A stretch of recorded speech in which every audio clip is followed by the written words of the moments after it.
Hola, ¿qué tal? ¿Cómo les va? Hoy vamos a hablar sobre François Quesnay. ¿Y quién fue este personaje? Quesnay fue un médico francés de 1694 a 1774 que también estudió cuestiones económicas y fue el verdadero fundador de la doctrina económica conocida como fisiocracia. Sus primeros trabajos fueron escritos en la Enciclopedia de Diderot y d'Alembert, 1756-1757. Sin embargo, su contribución más importante a la economía fue su famoso tablero económico en 1758, el primer diagrama circulatorio, lo que permitía una mejor comprensión de cómo funcionaba una economía.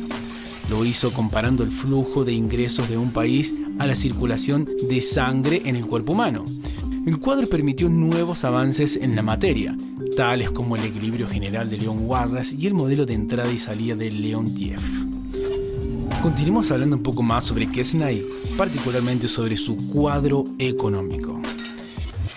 Si bien la afirmación de que la agricultura es el único sector capaz de generar producto neto es bastante criticable, el aporte fundamental por el cual los fisiócratas son actualmente elogiados no proviene de esta rama de su investigación, sino de haber indagado qué sucede con su producto neto en la economía. Para averiguar el destino del producto neto, Quesnay ideó el denominado cuadro económico. ¿De qué se trata esto? Bueno, este cuadro sirvió como punto de partida de análisis de política económica realizados por otros miembros de la fisiocracia, como el de Badiou y Mirabeau. Por ejemplo, afirmaban que cuando la parte del producto neto que vuelve a la tierra es insuficiente, ya sea por compras excesivas a la clase estéril o insuficientes a la clase agrícola, la creación del producto neto disminuye y puede surgir una depresión económica. Si bien el cuadro económico desarrollado por Quesnay puede ser fácilmente criticado, su mérito radica en haber tenido una visión de los diversos sectores económicos como interdependientes, que la economía puede estar en desequilibrio a causa de una mala orientación de los flujos de renta. Sigamos hablando un poco más de Quesnay. ¿Y qué decía Quesnay?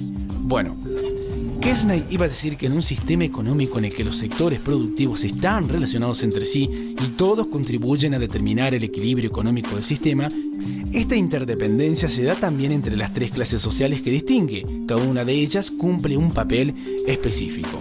¿Qué papel cumple cada una? Bueno, los agricultores son la clase social productiva. En su opinión, la tierra es el único origen del producto neto, excedente o de riqueza adicional. Cultivando la tierra de las semillas, obtienen frutos de un valor mucho más alto. Por otro lado, debemos decir que la clase distributiva la conforman los terratenientes. Estos adquieren el excedente producido por la tierra para comprar bienes y productos agrícolas. La clase estéril se vincula con el sector secundario y terciario. Según Quesnay, la industria produce un valor de salida igual al valor de la entrada. En este grupo también incluyen a los comerciantes. Y por último, debemos decir que las clases sociales intercambian bienes y divisas entre sí. Por lo tanto, el sistema económico está representado por flujos circulares, a través de los cuales una clase social compra bienes o servicios de otra detrás de un pago en dinero. El tablero económico de Quesnay decía que para cada flujo de bien o servicio, compra, se da un flujo inverso en la moneda, el pago. Continuemos hablando sobre la teoría del producto neto de Quesnay. Bien, ¿en qué consiste esta teoría? Bueno, para Quesnay, una sola rama de la actividad económica era capaz de suministrar indefinidamente bienes consumibles sin prejuicio para las fuentes de donde se extraigan, es decir, la agricultura. Las demás ramas de la economía eran solo transformadoras que se limitan a añadir utilidad a elementos preexistentes, modificando su estructura material o trasladándolos de lugar en lugar. Por otro lado, el valor agregado por la industria o el comercio era solo el valor del trabajo humano, por lo que Quesnay clasificó de estériles al comercio y a la industria, lo que no significa que las haya considerado inútiles, solo que no eran capaces de generar más valor que el valor del trabajo.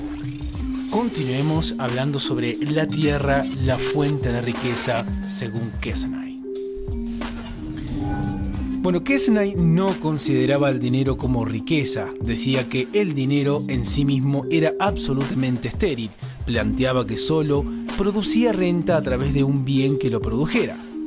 Otros dichos de Quesnay era que para él el bien que producía riqueza era la agricultura, ya que servía para subsistir, a lo que él denominaba lux de subsistencia, y para disfrutar a lo que él llamaba lux de decoración. La tierra es la única fuente de riqueza y la agricultura la multiplicaba. También afirmaba que lo importante era desarrollar un sistema económico nacional abastecido con las materias primas proporcionadas por la naturaleza, o sea, la promoción de la explotación de los recursos naturales del país para impulsar su crecimiento económico. Bueno, esto es todo por hoy. Como siempre le decimos, chequeen los videos de nuestro canal que seguramente les serán de muchísima utilidad. Hasta la próxima. Uno de los principales aportes de los fisiócratas al pensamiento económico es el considerar a la economía como un todo, como un sistema. Mientras los mercantilistas analizan fenómenos particulares, como cuestiones monetarias, comerciales o impositivas, los fisiócratas aportan una visión de conjunto de la economía. El cuadro económico muestra de forma gráfica los intercambios que se realizan entre las distintas clases sociales. Estos intercambios tienen en la versión original la forma de un zigzag, por eso también se lo ha conocido con este nombre. En el tableau économique o cuadro económico, Quesnay se propone mostrar que la actividad económica es un flujo continuo, como la sangre en el cuerpo humano, en el que se producen constantemente intercambios de productos por dinero entre las clases sociales.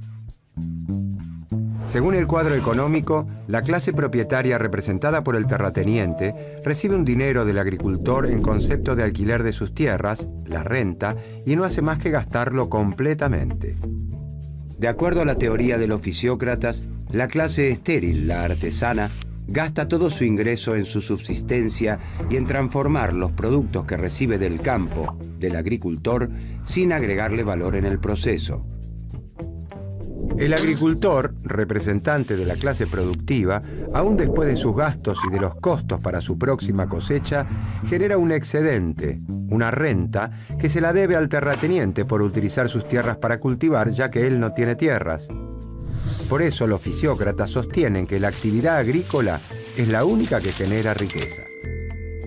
En un año, por ejemplo, el agricultor produce trigo por 500 pesos. De estos 500 pesos, debe utilizar 200 para pagar los jornales de sus peones, las semillas que necesita para volver a plantar el ciclo que viene y su ganancia. Es decir, que el agricultor, la clase productiva, gasta 200 pesos en sí misma. De los 300 pesos que le quedan, el agricultor gasta 100 pesos en la clase estéril para adquirir bienes y servicios, zapatos, galletas o panes. Son bienes manufacturados que se elaboran a partir de la riqueza de la tierra, pero que el sector agrícola no produce. Después que el agricultor gastó 200 pesos en sí mismo y 100 pesos en la clase estéril, le quedaron 200 pesos. Es decir, al descontar todos los gastos necesarios para poder vivir y volver a producir, le resta un remanente. Estos 200 pesos constituyen el producto neto, la riqueza generada por la actividad agrícola. Esa riqueza es la renta que el agricultor debe pagarle a la clase propietaria, al terrateniente. El terrateniente gasta los 200 pesos que recibe en partes iguales en las otras dos clases. 100 pesos en el pan que elabora la artesana y 100 pesos en el agricultor para abastecerse de tomates, verduras y otro tipo de alimentos. De esta manera, la clase terrateniente gasta todo lo que recibe y al hacerlo, distribuye la riqueza en todo el cuerpo social, como la sangre en el cuerpo. En nuestro ejemplo, la clase estéril, la artesana, ha recibido 200 pesos, 100 pesos del terrateniente y 100 pesos del agricultor. De acuerdo a los fisiócratas, la artesana no genera riqueza, sus ventas son iguales a sus costos. Todo lo que recibe por la venta de sus productos debe gastarlo para vivir y adquirir materias primas. Gasta todo en el agricultor, ya que tanto el trigo que necesita para elaborar el pan como el resto de los alimentos que consume provienen de la tierra. En cambio, todos los gastos en la producción agrícola generan riqueza. Cuanto más gaste el agricultor en sí mismo, mayor será la riqueza generada. En nuestro ejemplo, gastó 200 pesos en sí mismo. y se generó una riqueza social de 200 pesos.